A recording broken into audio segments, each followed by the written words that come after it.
प्रभु को भक्त शेष की आंखें हैं भर आई, भावुक हरि भी निहारे की अब मिलन की बेल आई।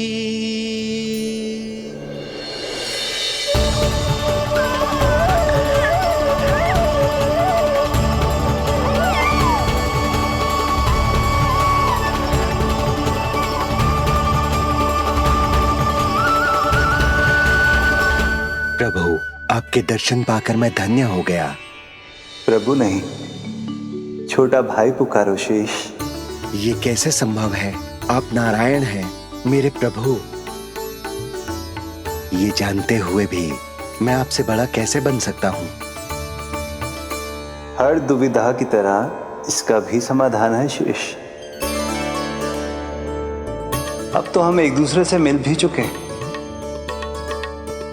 पृथ्वी पर हमारा सूत्र जुड़ चुका है, इसलिए समय के साथ तुम ये भूल जाओगे कि तुम्हारा ये भाई मेरा ही अवतार है। ये क्या कह रहे हैं प्रभु? वही जो आवश्यक है, नहीं तो तुम नीलमणि के बड़े भाई होने का कर्तव्य कैसे निभाओगे? कैसे डांटोगे मुझे? और बड़े होने के नाते मुझ पर अधिकार कैसे दिखाओगे? पर प्रभु, पर किंतु परंतु ये सब भूल जाओ शेष। आज से इसी क्षण से मैं हूं तुम्हारा छोटा भाई और तुम मेरे ताऊ। मैं हूं तुम्हारा छोटा भाई और तुम मेरे ताऊ। नारायण नारायण दाऊ। दोनों इतने सुंदर लग रहे हैं, मेरी तो दृष्टि भी ना हट रही इससे। कहीं मेरी ही दृष्टि ना लग जाएगी। ये तो प्रतिदिन की कथा है दाऊ। हे नारायण, मेरे कानों से तो अभी से रक्त निकलने लगा। आदत डाल लो दाऊ, अब तो सहना ही पड़ेगा। वो देख रहे हो, सुलक्षणा चाची सबसे अधिक चतुर यही है। केवल अधिक चतुर ही नहीं नीलमणि, बहुत अधिक सयानी भी है ये। बिल्कुल सही पहचाना दाऊ, पर आप चिंता मत करो, मैं हूँ ना, मैं संभाल लूंगा इन सबको। देखो तो जिज्जी, इन दोनों की दृष्टि एक दूसरे से ऐसी चिपक गई है कि अब हटने का नाम ही ना ले रही। ये सूचक है उस प्रेम के बंधन का जिसमें ये दोनों भाई आज के बाद सदा के लिए बंध जाएंगे।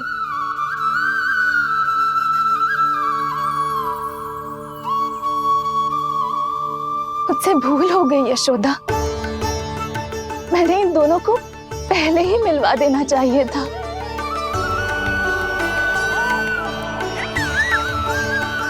मैं कहती थी ना आपसे।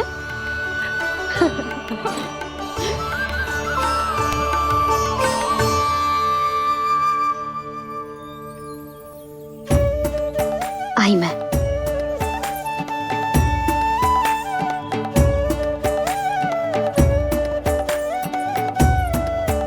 क्या सोच रहे हो ऐसे खड़े खड़े?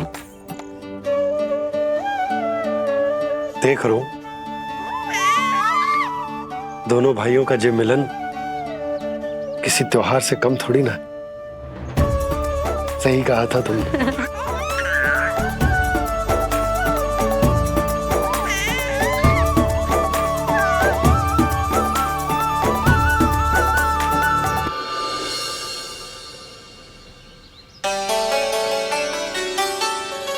सुना ना तूने जो गोपिया क्या कह रही थी कि नीलमणि का दाऊ कितना बलशाली है? इसका तो यही अर्थ हुआ ना कि नीलमणि अपने दाऊ जितना बलशाली ना है। अब समझा मैया कि आज मुझसे इतना व्यायाम क्यों करवाया जा रहा है। पर मुझे पता है मेरा नीलमणि सबसे अधिक बलशाली है। हाँ। उज्जवल ने कही थी ना नीलमणि ने यूं उड़ा दिया था काले कौवे को मथुरा की ओर। और उज्जवल ने तो ये भी कही थी कि नीलमणि ने अपने पांव से सकट पे प्रहार भी किया था। कैसे किया था प्रहार? कैसे किया था? लग गई मैया को। कैसे किया था? फिर से बता कैसे किया था?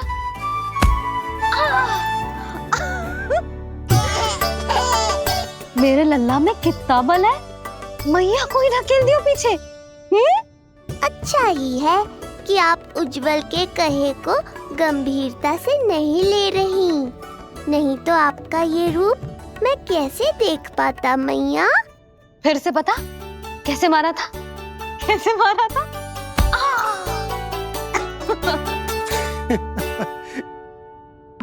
लल्ला तू बड़े के जैसे कब से हंसने लगो?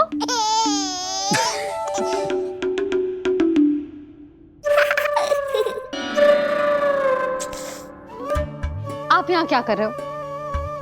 छुप छुप के मैया और लल्ला को खेलते हुए देखने के अतिरिक्त और कोई कार्य ना है आपके पास? कार्य तो है,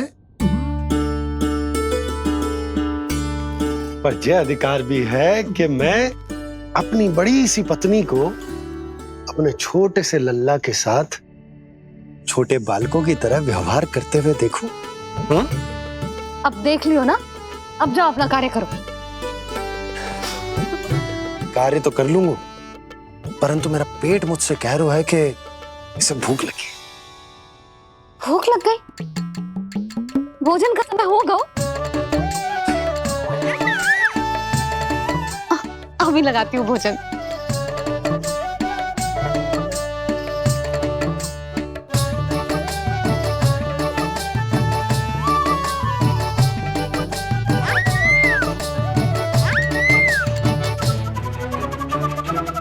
क्या हुआ लल्ला, इतना उतावला क्यों हो रहा है तू? तुझे भी भूख लगी आई है क्या? सच्ची में भूख लगी आई है कि मंद मंद मुस्कुरा के मैया को बांधना चाहता है? तनिक रुक जा, तेरे बाबा को भोजन परोस के यूं गई और यूं आई। मेरा अच्छा लल्ला। आई।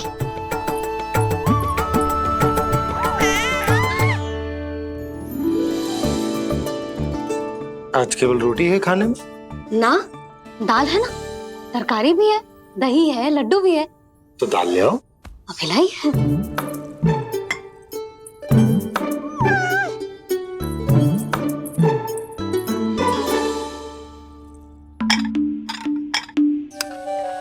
अवश्य भूख ही लगी होगी उसे। यशोदा, दही नहीं दाल। क्षमा करना, भूल हो गई।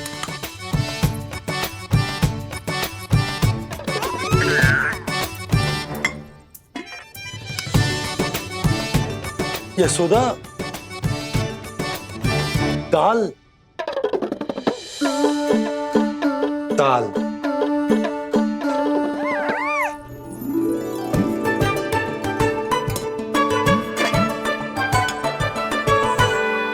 अब ऐसे क्या देख रहे हो?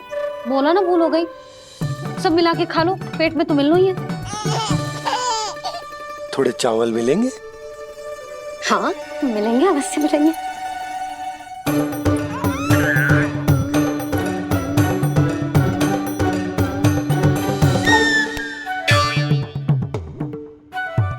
लड्डू नहीं, चावल।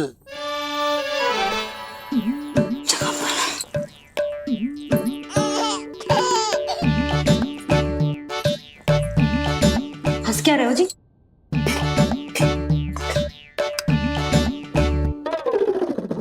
आज व्यायाम भी बहुत कस के करवाओ था मैंने, कहीं अधिक भूख तो ना लगी होगी।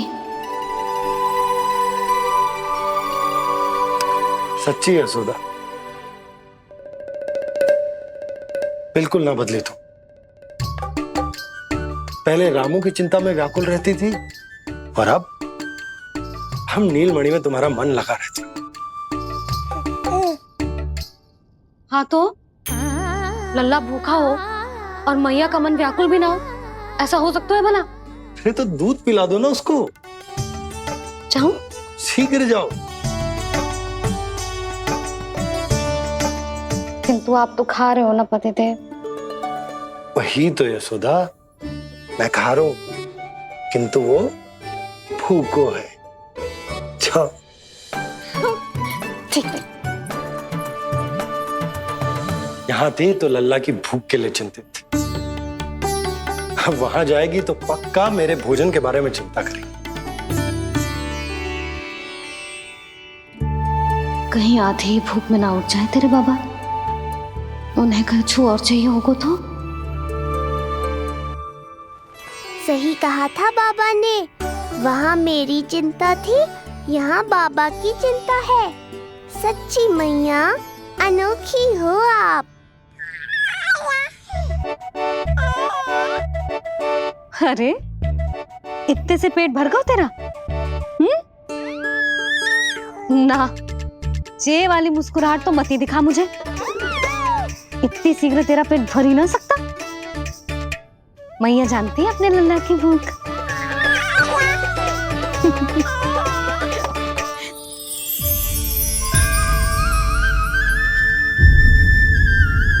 ये क्या है लल्ला? ये क्या था तेरे मुंह में? दिखा दिखा।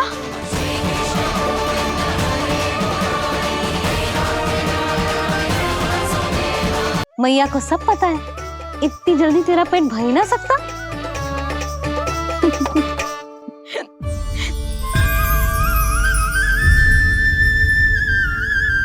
ये क्या है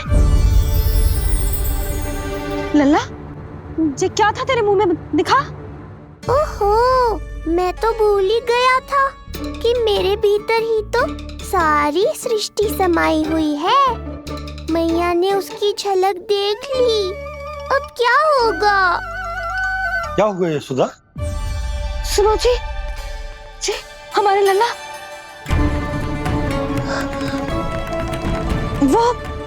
वो इसके मुंह में। क्या? भूल जाओ ना मैया, कुछ नहीं था मेरे मुंह में। लल्ला मुंह खोल के बाबा को दिखा। अरे क्या देख रही है उसके मुंह में? अवश्य ही मेरा दृष्टि भ्रम होगा, किंतु ऐसा भ्रम। अरे बताओ ना यशोदा, या फिर मुहूर्त शीघ्र ना बताने की बात का प्रतिशोध ले रही हो तुम? ना ना, ऐसी बात ना है। तो फिर बताओ ना क्या बात है? हा? मैंने लल्ला के मुंह में कुछ देखो। क्या देखो? अब फंस गया मैं। मैया बाबा को सब कुछ बता देंगी और राय का पहाड़ बन जाएगा। फिर कैसे संभालूंगा इन दोनों को? ऐसे लगो जैसे जैसे जैसे पूरा का पूरा ब्रह्मांड। ब्रह्मांड लल्ला के मुंह में। अच्छा, तुम मेरा मुंह देखो।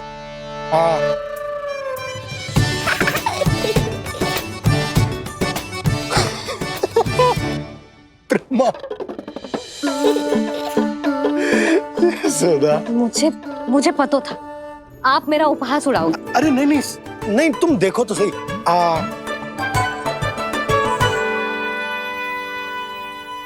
ब्रह्मांड ना सही, गोकुल तो दिखना चाहिए। अरे गोकुल को राजा हूं मैं, है कि ना? है? देखो, अरे देखो तो। धन्यवाद बाबा, आपने इस बात को गंभीरता से नहीं लिया, इसलिए अब मैया भी नहीं लेंगी। आज तो बचा लिया आपने। आज के बाद ना आपको कुछ बताऊंगी ही ना। आप जाओ, नामकरण उत्सव की तैयारी करो। और हाँ, इस बार भी उत्सव छोटा ही करना है, जे तो मत ही बोलना। हाँ। अब इसे कैसे समझाऊं कि हम कोई भी उत्सव बड़ा ना कर सकते? व्यर्थ ही कंस की दृष्टि पड़ जाएगी हम पर।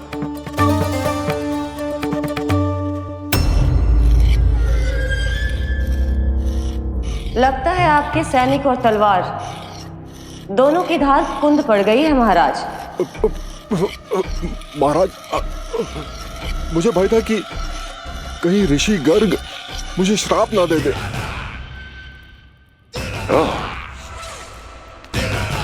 तो श्राप से भयभीत हो गए दुर्जन, किंतु कंस तो कोई श्राप नहीं देता, सीधा मृत्यु देता है। ऐसा न करें महाराज, दया करें, दया निदान। यदि मैं उनकी इच्छा के विरुद्ध भीतर जाने की कोशिश करता तो जितनी सूचना मुझे मिली है उतनी भी नहीं ला पाता। तब आपको कैसे पता चलता महाराज कि आपकी बहन और बहनोई मात्र अपनी मृत संतानों के श्राद्ध के लिए वहां नहीं गए थे?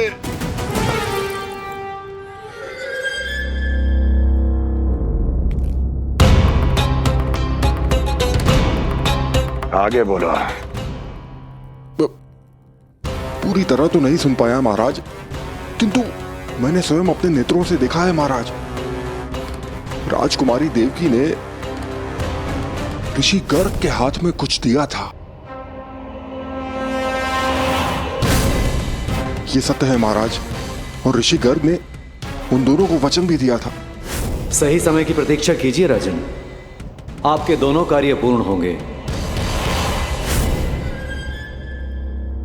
महाराज, मैं आपका सबसे विश्वसनीय सेवक हूं। आपके हर आदेश का पालन करना मेरा अधिकार है, और मैंने अपने अधिकारों का पालन किया भी है महाराज। किंतु फिर भी यदि मेरी ओर से कोई भूल हुई हो, मुझे क्षमा करे दया निदान, मुझे क्षमा करे। इसका अर्थ है कि उत्कच सही कह रहा था। वो दोनों अवश्य ही कोई ना कोई षड्यंत्र रच रहे हैं मेरे विरुद्ध। समय आ गया है, अब मुझे किसी ऐसे की खोज करनी होगी जो उतना ही शक्तिशाली हो जितनी की मेरी ये तलवार।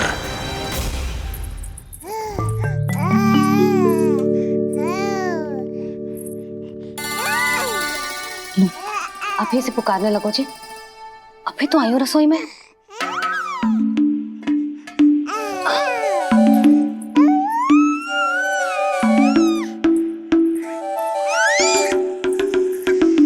शीघ्र ही तुझे भी अपने बाबा का हाथ बटाना पड़ेगा, समझ रहे हो ना? बटाएगा ना हाथ? अभी जो 100 दिन का भी ना हो और जिस नन्हे से बालक को काम काज का भार सौंपने की बात करने लगे। काम का नाम सुनते ही मुख से स्वर ना निकल रहे तेरे। अभी तो बड़ा ऊ कर रहा था। बता, हाथ बटाएगो के ना? अरे बता ना।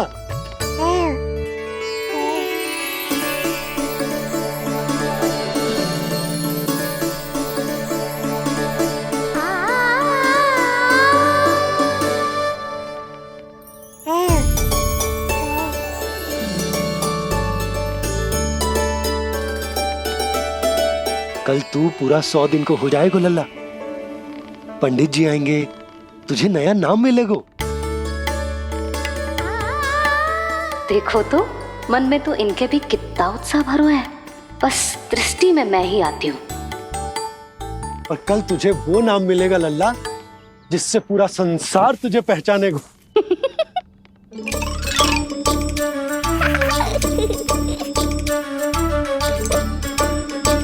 अब लल्ला, कितना कार्य शेष है और तूने मुझे बातों में लगा लियो। मुझे क्यों फंसा रहे हो बाबा? छुपाने की कोई आवश्यकता ना है। जितनी उत्साहित मैं हूँ उतने ही उत्साहित आप भी हो इसके नामकरण को लेके, पता है मुझे। लल्ला के नामकरण पे उसके बाबा उत्साहित ना होंगे? बिल्कुल होंगे, इसीलिए तो कह रही हूँ अपना उत्साह बांटो अपने लल्ला के साथ। मैं अभी आई। अच्छा, ऐसे तो तुम लल्ला को छोड़ के कहीं ना जाती। अभी कहाँ चली? रोहिणी जिज्जी के पास, और कहाँ? लल्ला और उसके दाव के नामकरण की तैयारी करनी है कि ना? कितने लोगों को आमंत्रित करना है, कितने प्रकार की मिठाइयाँ बनानी है, ढोल वाले को कितने बजे का समय देना है, ये सब सुनिश्चित करना है ना, ताकि ये उत्सव गोकुल का सबसे बड़ा उत्सव हो। अरे सूची देनी है जिज्जी को।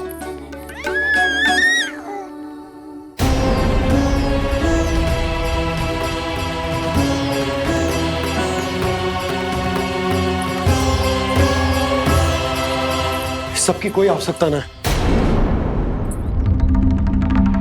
आवश्यकता ना है मतलब? कहना क्या चाहते हो आप? मैं ये कहना चाहता हूं कि यशोदा, सत्य तो ये है कि हमें दुख में ना अत्यधिक दुखी होना चाहिए और ना सुख में अत्यधिक उत्साहित। प्रसन्नता कितनी भी क्यों ना, हमें उत्सव संयम से ही मनाना चाहिए। इतने वर्ष संयम ही तो रखा था ना नंद जी। ये समय संयम का ना आनंद से बावले हो जाने का है। यशोदा, हम आयोजन छोटा ही करेंगे। मैं कुछ सोच समझ कर ही तो कह रहा हूँ। पर क्यों? मुझे भी तो समझाओ। हर बात समझाने की ना होती है यशोदा। अच्छा, पति पत्नी में भेद हो तो है? ठीक, मैं कोई भेद ना रखूं। जो भी अब तक मैंने तुम्हें ना बताया है वो सब बताऊं। ओहो, क्या कर रहे हो बाबा? कंस के बारे में कुछ बता मत देना मैया को। वो मंगला है ना, उसने आज शाम को ही बछड़ा दियो और भाद्रपद का मास लगभग बीतने को ही है, तो धीरे धीरे शरद ऋतु आ जाएगी, दूध की हानि भी कम हो जाएगी। हाँ? और वो सरजू है ना, उसको बैग जी ने पूरे पखवाड़े का विश्राम के लिए कहा है। क्यों? क्योंकि वो ठाट से गिर गए थे और गिरते समय उसे भीतरी चोट लग गई थी। अरे बस बस बस, ये सब मुझे क्यों बता रहे हो? इसका नामकरण से क्या संबंध? तुम्ही ने तो कही ना कि पति पत्नी के बीच में कोई भेद ना होता। तो मुझे जो भी बात पता है मैं तुम्हें बताऊंगा। कितनी समझदारी से बात बदल देते हो आप, और भोली भाली मैं आपकी बातों में आ जाती हूँ और इस सब में असली बात तो रह ही जाती है। किंतु आज बात मेरे लल्ला की है। उत्सव तो विशाल ही होगा और इस बारे में कछु और ना सुनूंगी मैं। आप लल्ला का ध्यान रखो, मैं जा रही हूँ रोहिणी जीजी के पास। यशोदा,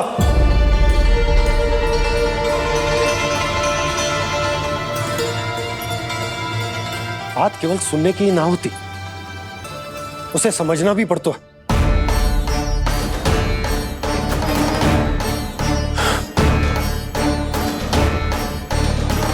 विश्वास है ना मुझ पर? मैं कुछ सोच समझ कर ही कर रहा हूँ ना। उत्सव तो छोटा ही होगा।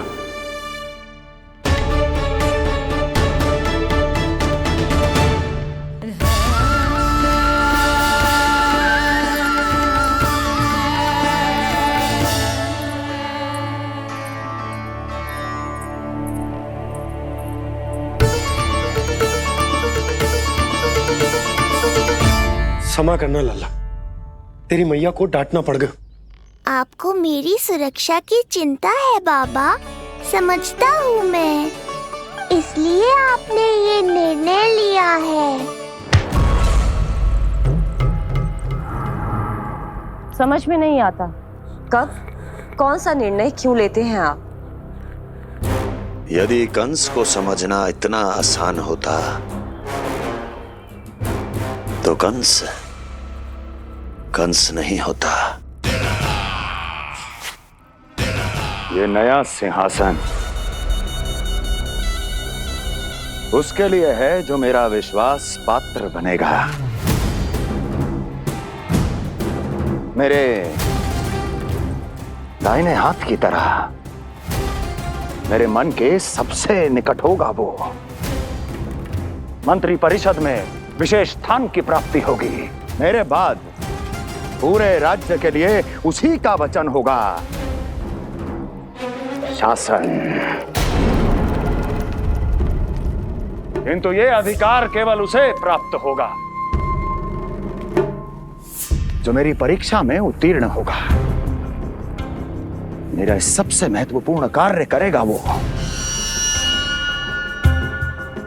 इसलिए जाओ, कह दो सभी बाहुबलियों को, महाबलियों को, दैत्यों को, दानवों को, प्रेतों को, पिशाचों को, सभी को ये सूचना दे दो ना।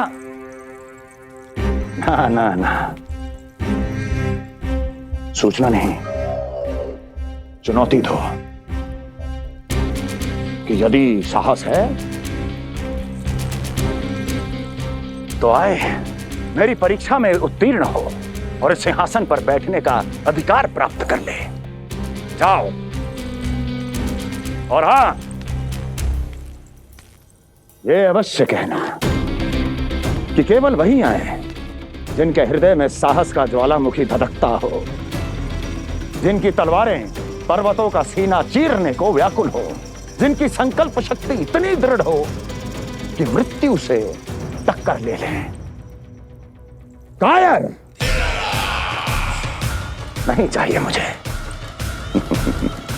जाओ। महाराज, आप जिसे भी ये विशेष पद देंगे, भविष्य में यदि वही हमारे शीश पर बैठ गया तो क्या करेंगे आप? पहले ऐसा कोई योद्धा सामने तो आए अस्ति, जो उस विष्णु के अवतार का संहार कर सके।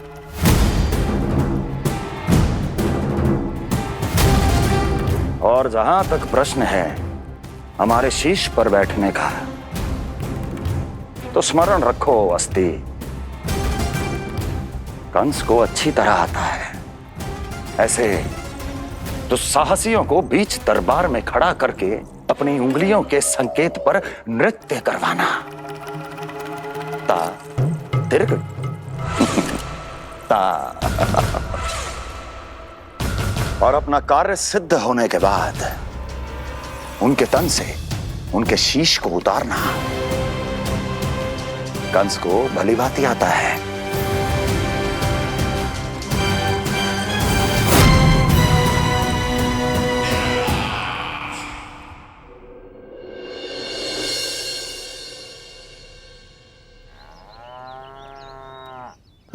पूरे 100 दिन का होगा हुआ तो लल्ला, कम से कम 100 व्यक्ति तो आने चाहिए थे ना तेरे और तेरे दाऊ के नामकरण में। हाँ, अब तुम मुस्कुरा क्या रहो है? तू ही बता, जे भवन देख के लग रहा है कि यहाँ कोई उत्सव है? बिना अतिथियों के कैसा उत्सव और कैसा आनंद, तू ही बता। पर मैं करूं भी तो क्या?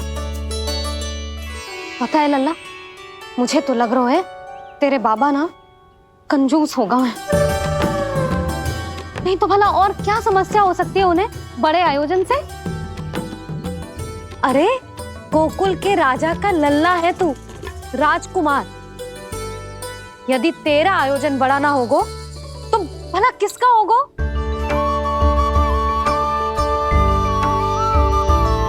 मेरी भूल है, मैं भोली हूं, इसीलिए व्यर्थ में तेरे बाबा की बातों में आ गई। मैं भोली हूं ना, व्यर्थ में उनका कहा मान गई।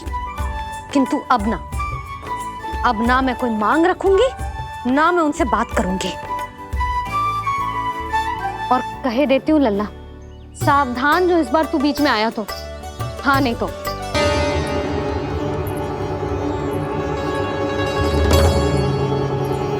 क्या होगा?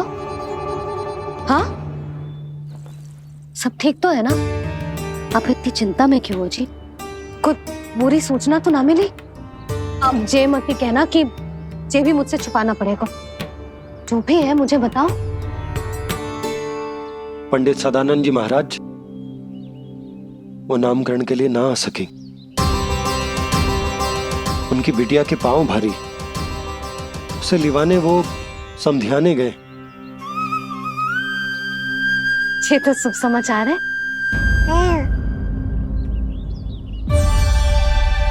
किंतु मेरे लल्ला का नामकरण अब वो सही मुहूर्त पे कैसे होगा? वही तो समझ ना आ रहा। ऐसे मन छोटा करने की आवश्यकता नहीं है मैया बाबा। आप दोनों तो स्वागत की तैयारी करो, आ रहे हैं वो।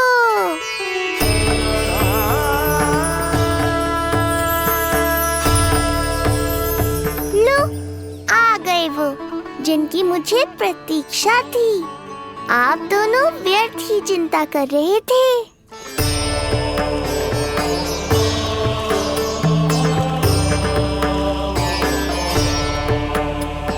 अब कौन करेगा मेरे लल्ला का नामकरण? ऋषि गर्ग, नंदराज, रानी भाभी, महान ऋषि गर्ग हमारे गांव में पधारे हैं।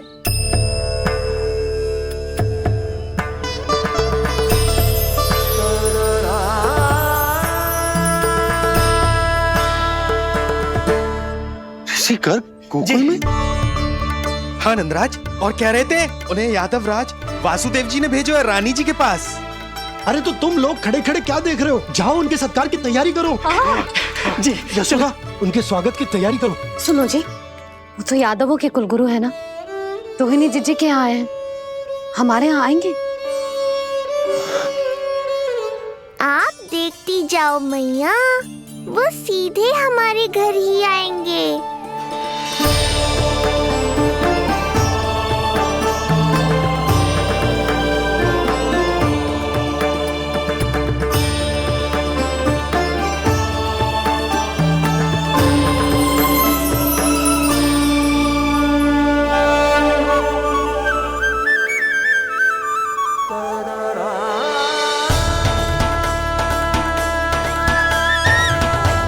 ये क्या हो रहा है मुझे?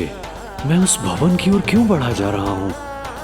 क्योंकि आपके यहाँ आने से ही मेरी मैया बाबा की चिंता समाप्त होगी ऋषिवर। ये बात तो मैं न जानता, परंतु मुझे जाकर उनको स्वागत करना चाहिए।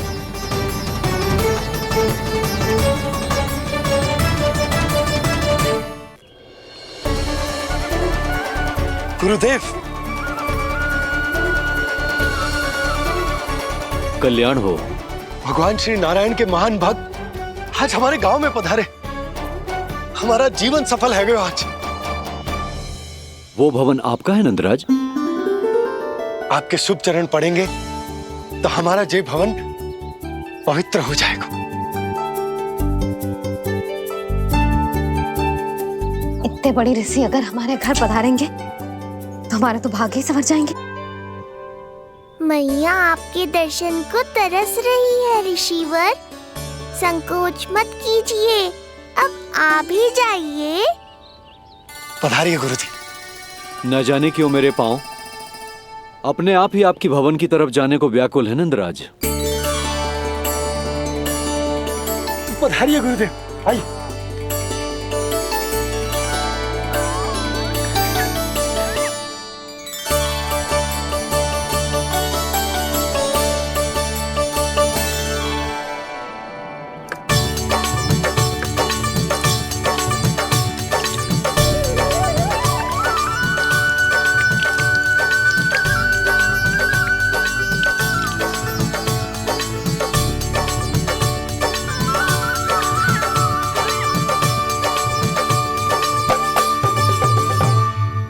कल्याण हो।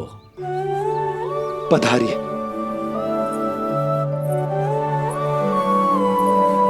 आया तो था मैं रानी रोहिणी के भवन में, पर पता नहीं कैसे यहाँ खींचा चला आया।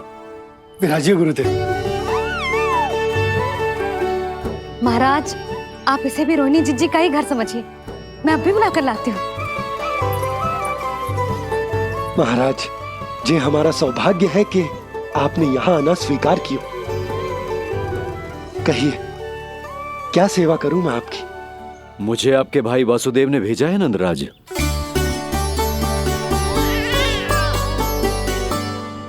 प्रणाम गुरुदेव। स्वामी जी ने आपसे इतनी दूर आने का आग्रह किया है, अवश्य ही कोई बड़ा कारण होगा। कारण तो है, आपके पुत्र का नामकरण करने आया हूं मैं यहाँ।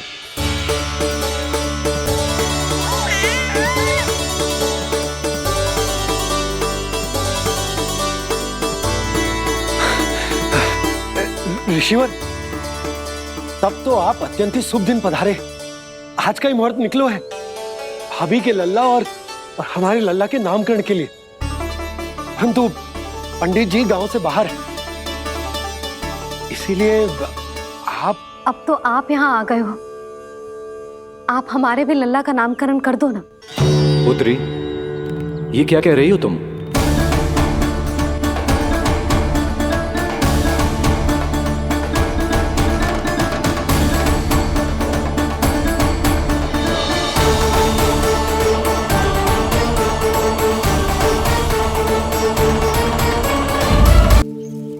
आप हमारे भी लल्ला का नामकरण कर दो ना। पुत्री, ये क्या कह रही हो तुम? विनती कर रही हूँ और मेरी जे आग्रह अस्वीकार मत ही करो। आप दोनों भाइयों का नामकरण एक साथ हो जाएगा।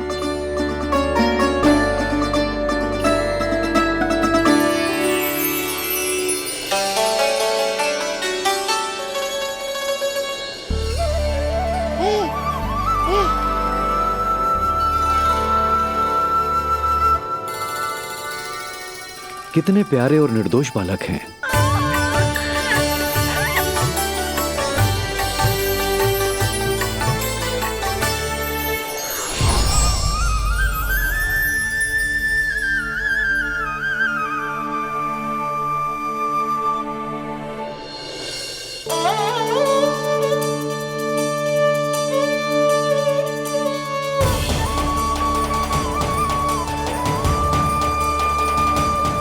इन दोनों को देखकर गुरुदेव की आंखों में आंसू क्यों आ गए?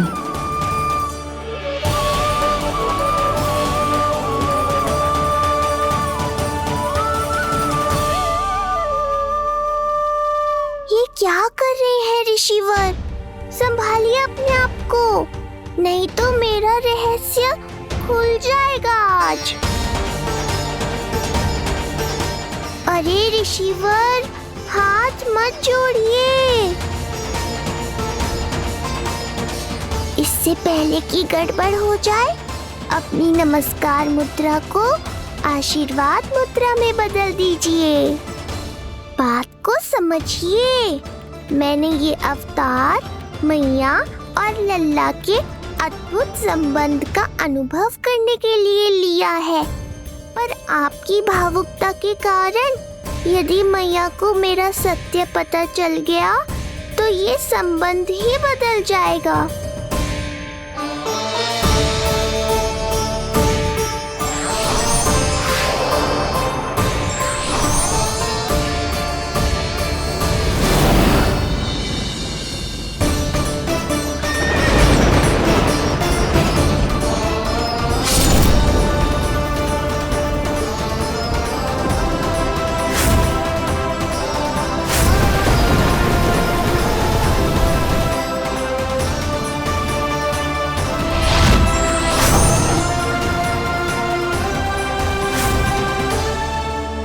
अब आप सब कुछ जान चुके हैं ऋषिवर, इसलिए अब मेरे सामने हाथ जोड़कर मेरे सत्य को उजागर मत कीजिए।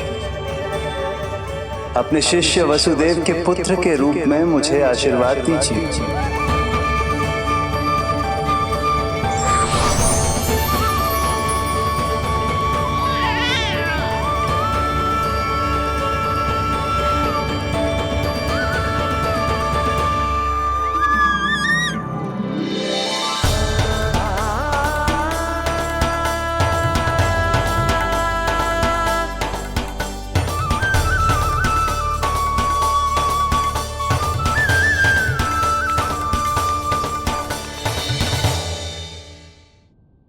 ऋषिवर, आप मौन क्यों हैं?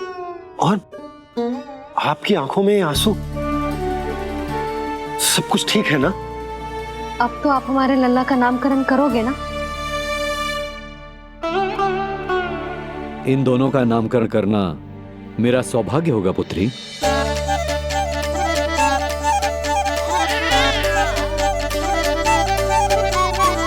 परंतु ये गोपनीय रूप से करना होगा।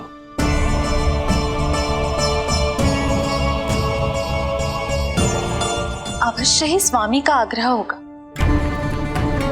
ताकि कंस की बुरी दृष्टि हमारे पुत्र पर ना पड़े। ये तो बहुत महान ऋषि हैं, इन्हें कंस के अत्याचारों के बारे में अवश्य पता होगा। अपनी संतान का नामकरण संस्कार करना एक मां के लिए उत्सव से कम नहीं होता है, पर यह छुपकर करना होगा। आप दोनों को स्वीकार तो है ना? जैसी आपकी आज्ञा गुरुदेव। स्वीकार है गुरुदेव। तो फिर कहाँ करना है हमें नामकरण का प्रबंध? गुरुदेव, मंदिर सही रहेगा? उससे पवित्र स्थान तो हो ही नहीं सकता है। ऋषिवर, आप तनिक विश्राम कीजिए, हम लोग प्रबंध करते हैं। मैं कुछ समय इन बालकों के साथ व्यतीत करना चाहूंगा। ये तो इनका सौभाग्य होगा। हमें आज्ञा दीजिए।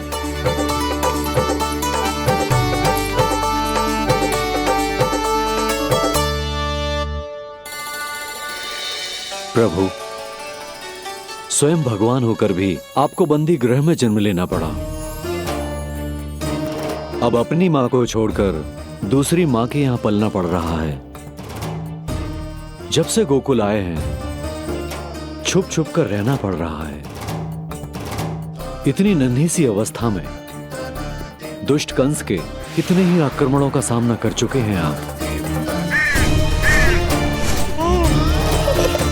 और जिस उत्सव में सभी सप्तऋषियों और सभी देवी देवताओं को साक्षी बनकर आना चाहिए, उस नामकरण उत्सव को यहां एकांत में करना पड़ रहा है। क्यों प्रभु, इतने कष्टों को सहकर ये अवतार क्यों लिया है आपने? दुष्टों का नाश करने के लिए, धर्म की स्थापना करने के लिए और सबसे अधिक मैया की ममता का अनुभव करने के लिए। पर इसके लिए इतने कष्ट? मानव जीवन लिया है तो कष्ट तो उठाने ही पड़ेंगे ऋषिवर। मानव जीवन की आंच जला रही है, फिर भी आप मुस्कुरा रहे हैं प्रभु। ये कैसा अनोखा अवतार है? आंच में जलकर भी यदि मैं नहीं मुस्कुराऊंगा तो अपने भक्तों को क्या शिक्षा दूंगा मैं? आज एक कंस का प्रकोप है, भविष्य में सहस्रों कंस होंगे और आने वाले युगों में होंगे अनगिनत कंस। उस समय मेरे भक्तों को पता होना चाहिए कि अपने कष्टों को कैसे सहना है और धर्म के पथ पर अडिग कैसे रहना है।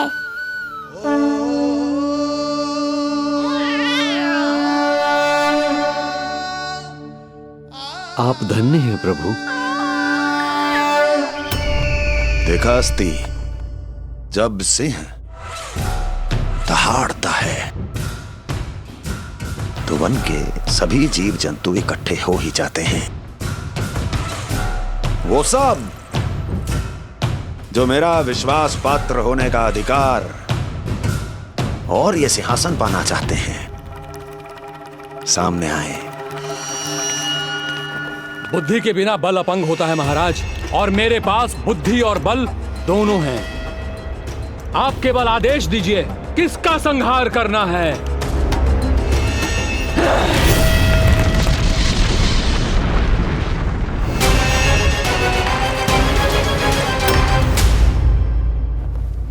सारी तैयारी हो गई। बोलो। आप गुरुदेव को बुला लो, मैं रोहिणी जीजी और बालकों को ले आती हूँ। यशोदा, तुम रुष्ट तो ना होना मुझसे? मैं भला रुष्ट क्यों होने लगी? नहीं, तुम जो उत्सव बड़े धूमधाम से करना चाहती थी और बहुत प्रसन्न हूँ मैं कि हमारे लल्ला का नामकरण स्वयं ऋषि गर्ग पूरे विधि विधान से कर रहे हैं। मैं समझ गई, उत्सव बड़ा हो या ना हो, प्रसन्नता बड़ी होनी चाहिए। अरे मैं तो इतनी उत्साहित हूँ कि दोनों भाइयों का नामकरण आज के शुभ मुहूर्त पे हो रहा है। तो इससे पहले जो बीत जाए, जाओ। आप ही बुला लो।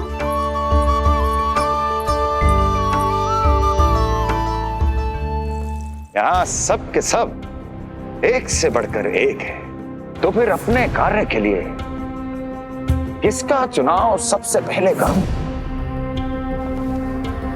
मेरा सामर्थ्य तो आपने अभी तक देखा ही नहीं महाराज। चुटकी बजाकर शत्रुओं का विनाश कर सकता हूं मैं।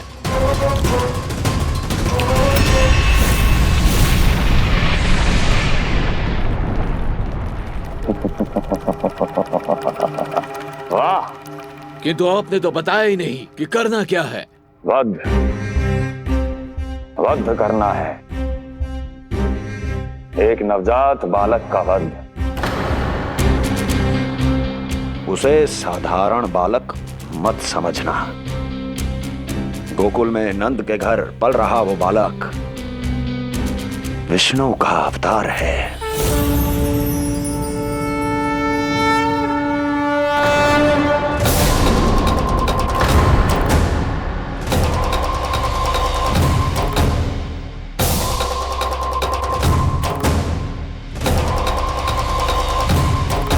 क्या हुआ? इतना सन्नाटा क्यों छा गया? क्षमा कीजिए महाराज, पर मैं नन्हे बालकों के साथ हिंसा नहीं करता। विष्णु अवतार बड़ा छलिया है महाराज, मैं उसका मुख भी नहीं देखना चाहता।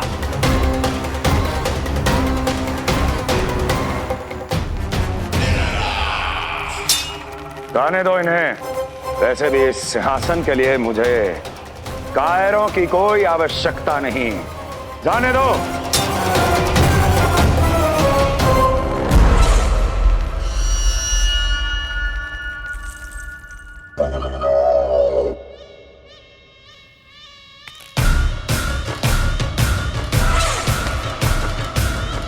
दुर्जय, क्या कहा था मैंने कहा था केवल वही आए जिनके हृदय में साहस का ज्वालामुखी धधकता हो, जिनकी तलवारें पर्वतों का सीना चीरने के लिए व्याकुल हो, जिनकी संकल्प शक्ति इतनी दृढ़ हो कि वो मृत्यु से टक्कर ले जाएं। वही होगा इस सिंहासन का असली अधिकारी। महाराज,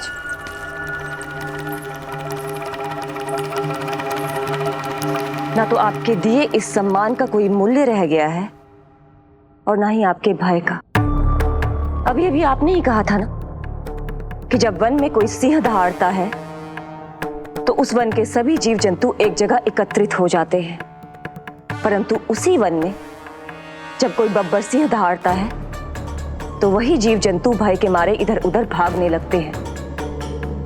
निश्चित ही वो बालक इन सब के लिए बब्बर सिंह बन चुका है। उसका भय हमारे साम्राज्य की नींव हिला रहा है महाराज।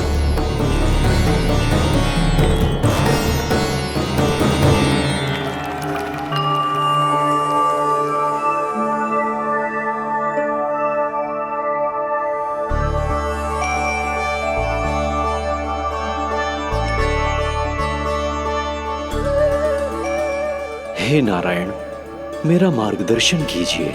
हे मां सरस्वती, मुझे आशीर्वाद दीजिए ताकि मैं दोनों बालकों के लिए सर्वोत्तम नामों का चुनाव कर पाऊं।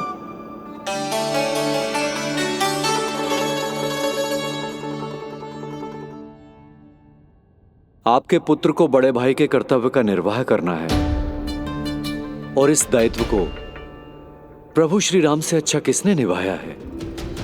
जैसा अटूट संबंध उनका अपने भाइयों के साथ था, मैं श्री नारायण से प्रार्थना करता हूं कि वैसा ही प्रेमपूर्ण संबंध इसका भी अपने छोटे भाई के साथ हो।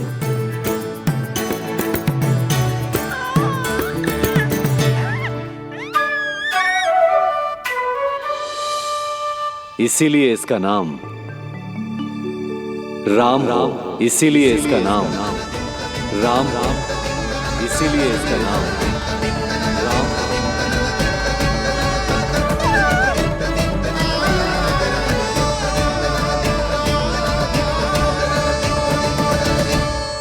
बड़े भाई में आदर्श, न्याय, संकल्प बल के साथ साथ शारीरिक बल भी होना चाहिए। मैं देख पा रहा हूं ये बालक इन सब बलों के लिए जाना जाएगा। इसलिए जो नाम इसके व्यक्तित्व के लिए सबसे उचित है वो है बलराम। बलराम बलराम।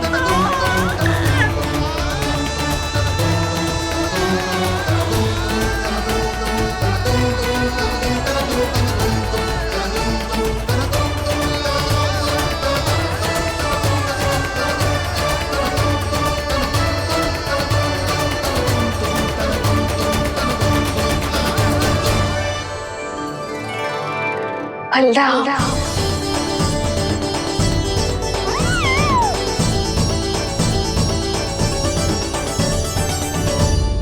तो फिर उसका नाम बल राम रखना। कैसा अद्भुत संयोग है रिसीवर। जब इसके जन्म की सूचना देने में वसुदेव भैया के पास मथुरा गया था तब उन्होंने भी यही नाम रखा था, बलराम। ये संयोग नहीं, नारायण की इच्छा है नंदराज। बलराम से अधिक उपयुक्त नाम इस बलराम के लिए कुछ और हो ही नहीं सकता है। पर मैं तो दाऊ कहकर ही बुलाऊंगा इन्हें, बलदाऊ।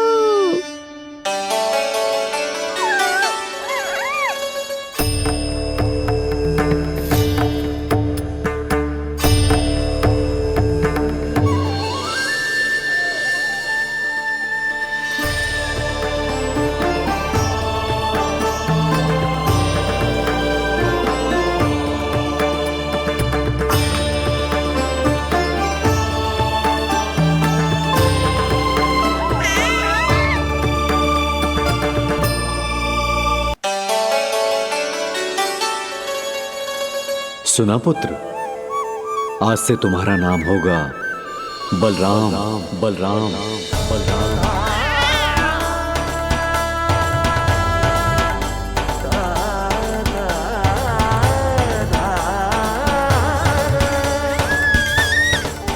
गुरुदेव, कितना अद्भुत नाम दियो है आपने इसे। अब मेरे लल्ला को भी ऐसा ही कोई उत्तम सा नाम दे दो।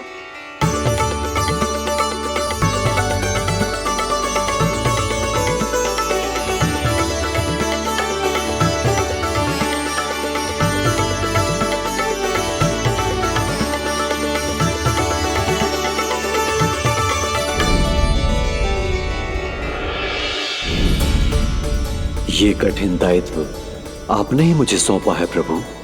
इसे निभाने की क्षमता भी आप ही दीजिए।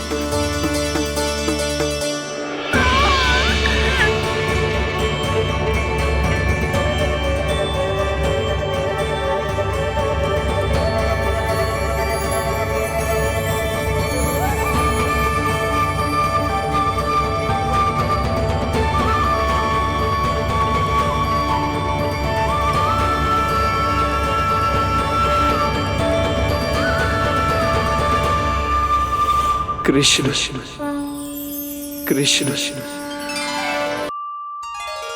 कृष्ण।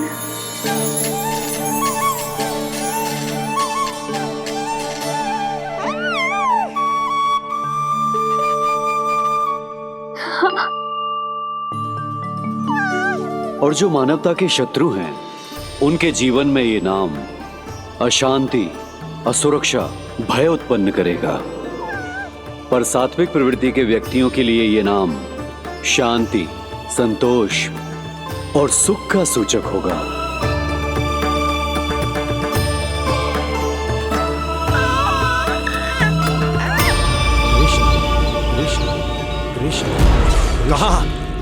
कहां से आ रही है ये ध्वनियां? कहां से आ रही है ये ध्वनियां?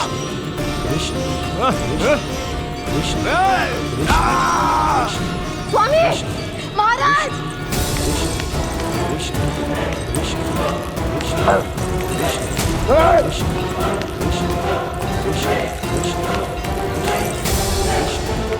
कैसी ध्वनि महाराज?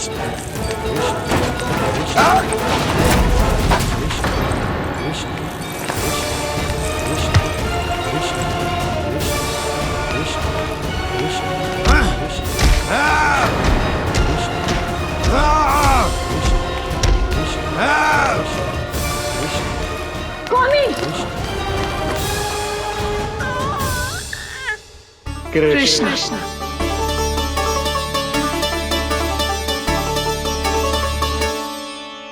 कृष्ण, जे नाम अनंत काल तक स्मरण किया जाता रहेगा, जय तेरी मैया का आशीर्वाद। संसार मुझे कृष्ण बुलाए या नीलमणि कहकर पुकारे, मैं रहूंगा तो बस यशोमती मैया का नंद लाला।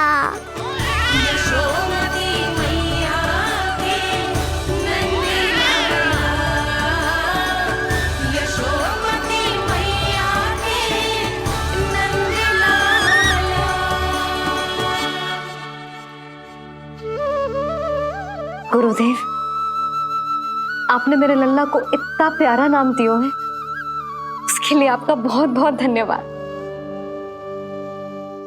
एक बार गोपियों को पता चलेगा तो देखना कैसे रटने लगेंगी मेरे लल्ला का नाम। इससे पहले कि आप सब बाहर जाकर किसी और को बताएं, एक कर्मकांड शेष है। नामकरण के बाद पिता को आशीर्वाद के रूप में कुछ न कुछ उपहार बालक को अवश्य देना चाहिए।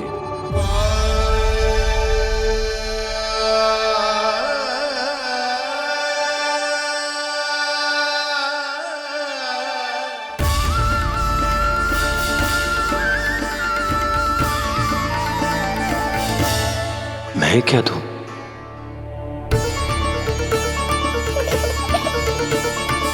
वासुदेव मेरे शिष्य हैं और उनकी अनुपस्थिति में यह दायित्व मैं निभाऊंगा।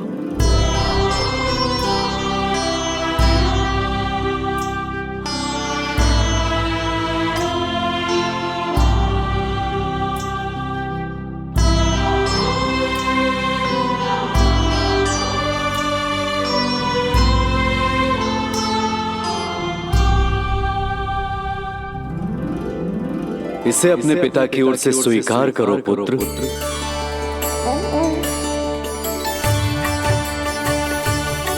कल्याण हो।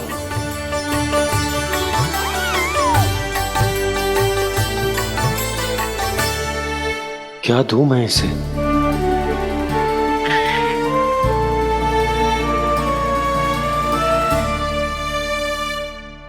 आप सोच क्या रहे हो?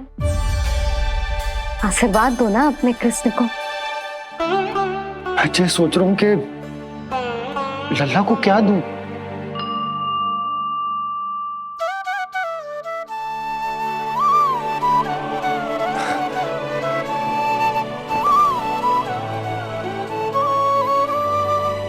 लल्ला, तू स्वयं ही बता दे, तुझे क्या चाहिए?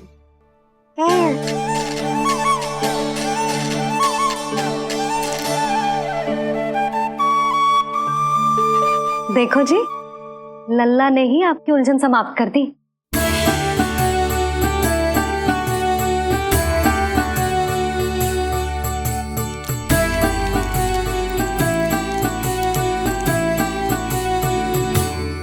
मेरा आशीर्वाद कि तेरा जे नाम कृष्ण तेरी प्रजा के लिए बहुत हितकारी हो। गुरुवर, आप भी इसे आशीर्वाद दें। जिनके आशीर्वाद से ये पूरा संसार संचालित होता है, उन्हें मैं क्या आशीर्वाद दूं?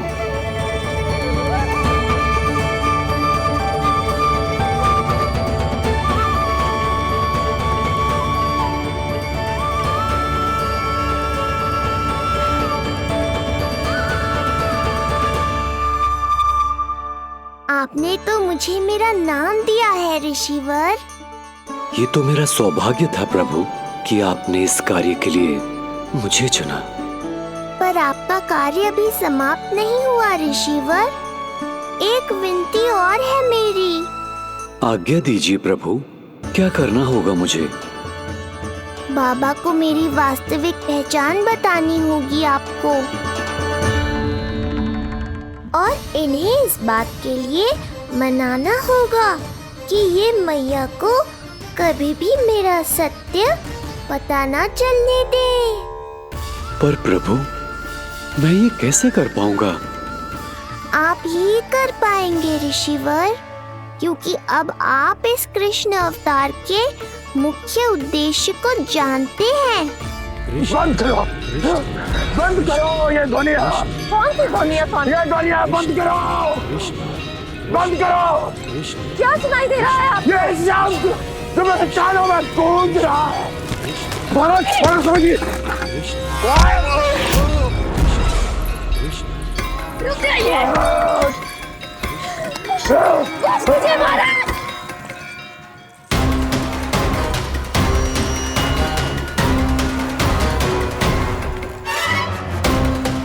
आप भूल रहे हैं कि आप मथुरा नरेश है, कंस है आप। और किसी भी व्यक्ति, वस्तु या घटना से महाराज कंस इतने व्यथित नहीं हो सकते कि वो सुदबुद्ध खो बैठे। स्वयं को संभालिए महाराज।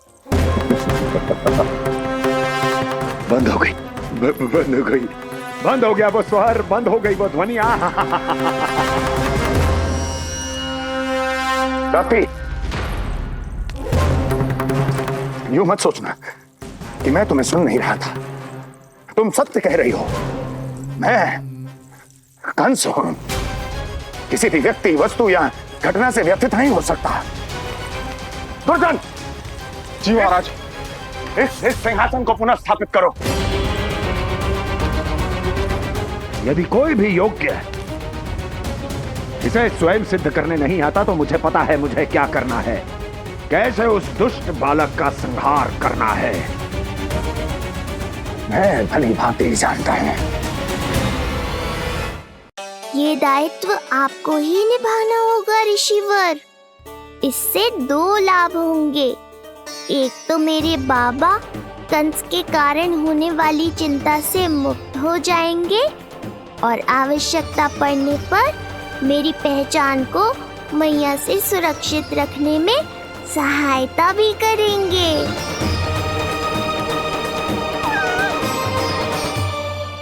नंदराज, अब बलराम और कृष्ण दोनों को भूख लग गई होगी।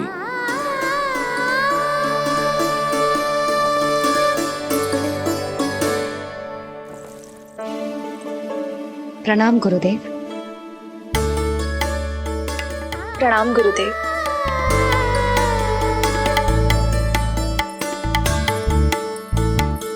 गुरुदेव, अब आप भी विश्राम कर लीजिए। नहीं नंदराज, मुझे शीघ्र ही मथुरा पहुंचना है।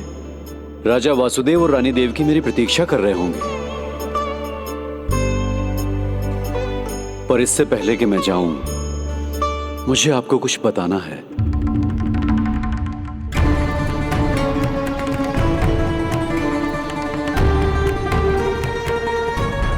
गुरुदेव, आपके ललाट पर बल पड़ गए।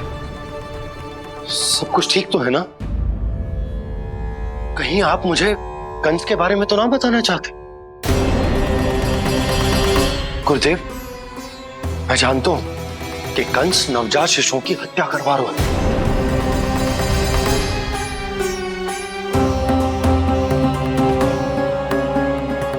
कंस नहीं, कृष्ण के बारे में कुछ कहना है मुझे।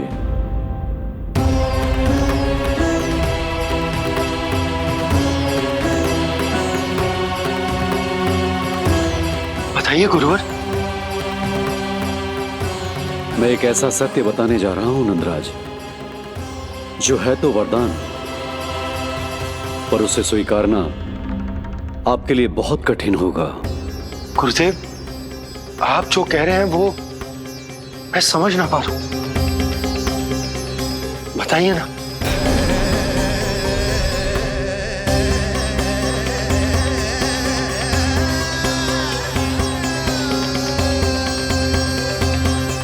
बताइए ना गुरुवर।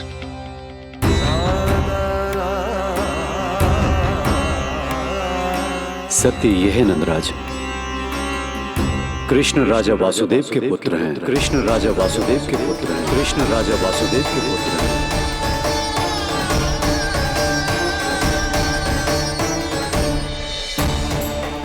और वो कोई साधारण बालक नहीं है। स्वयं श्री हरि विष्णु के अवतार हैं और वो कोई साधारण बालक नहीं है। स्वयं श्री हरि विष्णु के अवतार हैं।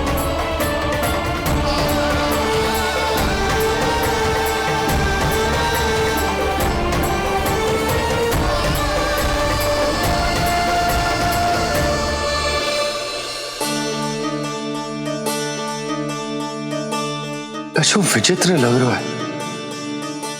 कौन हो तुम? मैं हूं श्री विष्णु का अवतार। शिव, ये कैसे संभव है गुरुदेव? वो तो नन्हा सा बालक।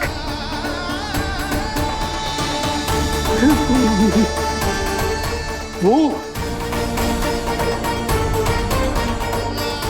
श्री नारायण का अवतार कैसे हो सकता है?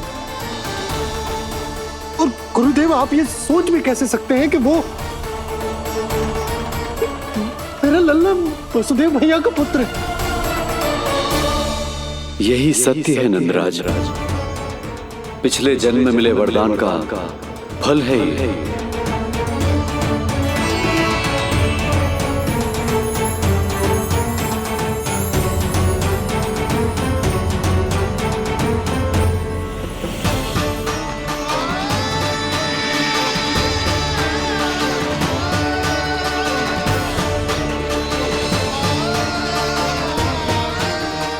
मैं आपकी संतान के रूप में अवश्य आऊंगा, किंतु उसके लिए आपको मेरे अगले अवतार के बाद एक और अवतार की प्रतीक्षा करनी होगी,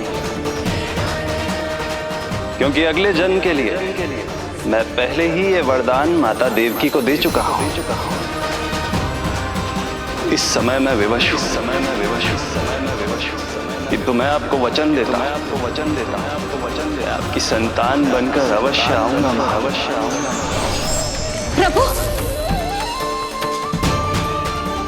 श्री हरि को अपने सामने देखकर मेरी व्याकुलता का बांध टूट गया है। 2 जन्म बहुत बड़ा समय होता है स्वामी। अपने पुत्र के रूप में हरि को गोद में खिलाने के लिए अब मैं और 2 जन्मों तक प्रतीक्षा नहीं कर सकती। धरा!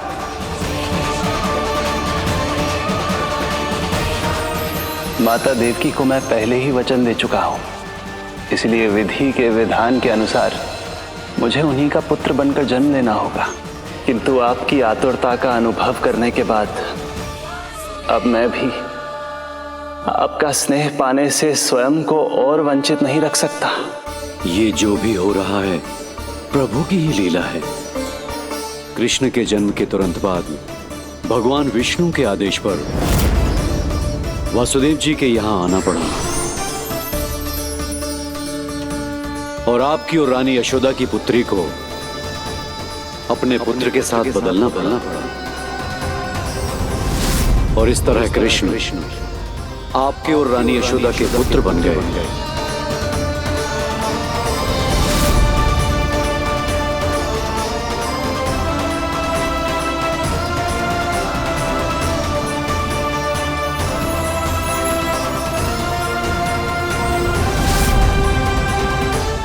आपने सही कही थी गुरुदेव।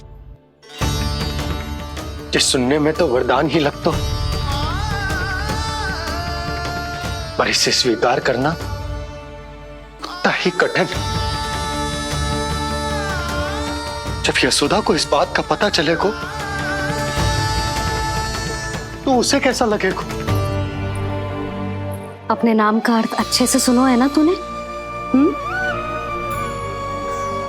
उसका हर एक अक्षर भगवान श्री नारायण से संबंधित है, जैसे उन्हीं का स्वरूप है तू। बस मैया, ये सत्य आपसे छुपा रहे, इसी कारण बाबा के लिए ये जानना आवश्यक है। फिर चाहे इसे स्वीकार करना उनके लिए कितना भी कष्टदायक क्यों ना हो। नहीं नंद, ये सत्य उन्हें आप नहीं बताएंगे।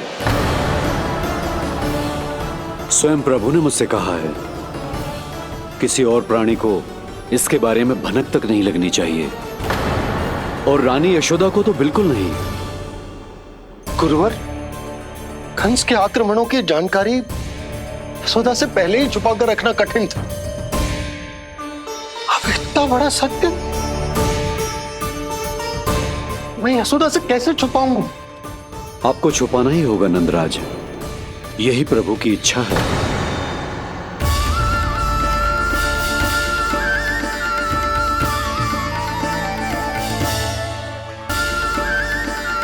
और क्यों गुरुवर?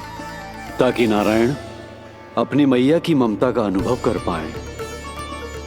यही तो उनके अवतार का मुख्य उद्देश्य है। मुख्य उद्देश्य? हाँ नंदराज, नर नारायण के अवतार में अपनी तपस्या करते समय प्रभु ने जो अनुभव किया था, उसके कारण ममता के सुख का अनुभव करने के लिए प्रभु व्याकुल हो उठे थे।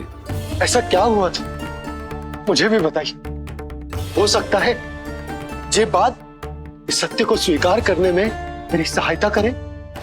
बहुत समय पहले की बात है। अनेक देवी देवता परम प्रभु विष्णु के पास बैकुंठ गए थे। वहां प्रभु की आंखों में आंसू देखकर वो सभी स्तब्ध रह गए।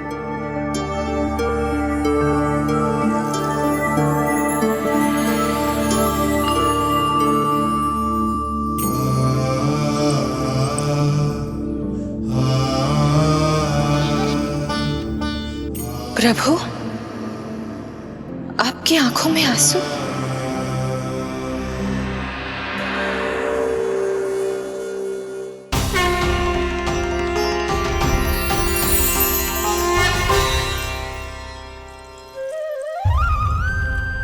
चिंता मत कीजिए, आप सब तो जानते हैं हिरण्यकश्यप को मारने के लिए मैंने नरसिंह अर्थात आधे मानव और आधे सिंह के रूप में अवतार लिया था। उस राक्षस का वध करने के बाद नर और सिंह दोनों भागों ने अलग अलग होकर नर और नारायण के रूप में पुनः जन्म लिया। वर्तमान में वो दोनों बद्रिकाश्रम में तपस्या कर रहे हैं।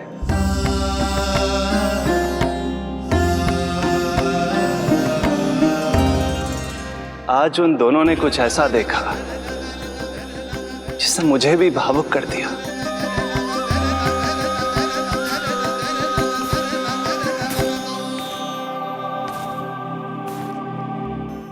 सखा, ये युवक कौन है? निकट के एक गांव के धनी व्यापारी का पुत्र है ये। प्रत्येक संध्या वन के उस पार ये अपनी प्रेयसी से मिलने जाता है और फिर रात्रि भर उस नर्तकी के साथ सहवास करने के बाद सुबह अपने निवास को लौट आता है। यदि यही इसका नित्य क्रम है तो फिर आज ये इतने तनाव में क्यों है?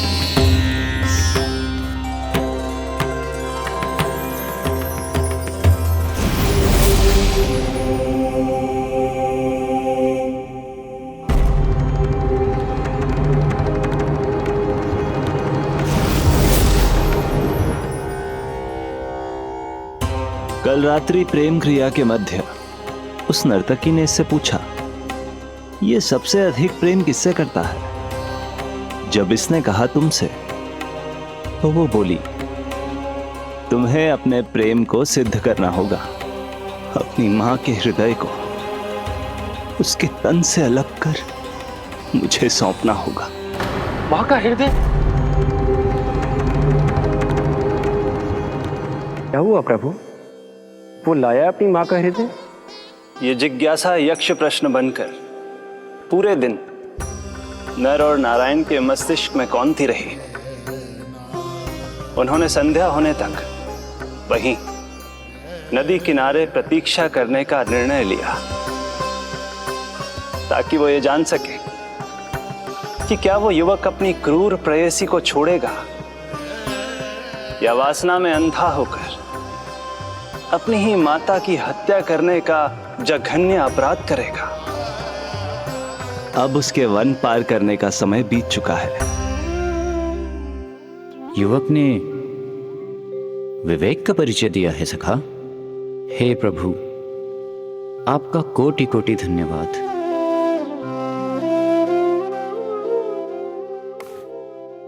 सखा,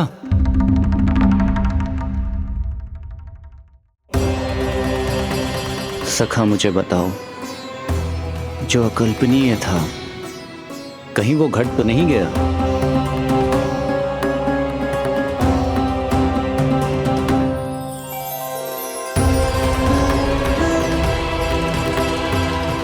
जब इस युवक की मां को इसकी प्रेयसी की क्रूर मांग के बारे में पता चला तो जो उसने किया वो इस समस्त संसार में केवल एक मां ही कर सकती है। बस इतनी सी बात?